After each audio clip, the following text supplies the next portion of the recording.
தருபவளே சைதலி பாத்திமா என் திருமணத்தில் ஆரம்பித்த உறவு இன்று என் குழந்தையின் 3 வயசு வரை என் வாழ்க்கையில் தொடருபவள் இவள். என் அண்ணியை ரொம்ப பிடிக்கும். எனக்கு ஒரு ஃப்ரெண்ட் மாதிரினே சொல்லலாம். என்னோட பெஸ்ட் ஃப்ரெண்டாக பார்க்க என் அண்ணிக்கு இன்னைக்கு பர்த்டே. என் அண்ணிக்கு விஷ் பண்ணாம இருப்பேனா? Happy happy birthday அண்ணியாரே.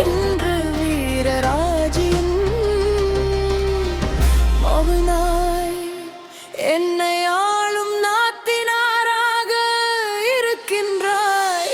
என் குடும்ப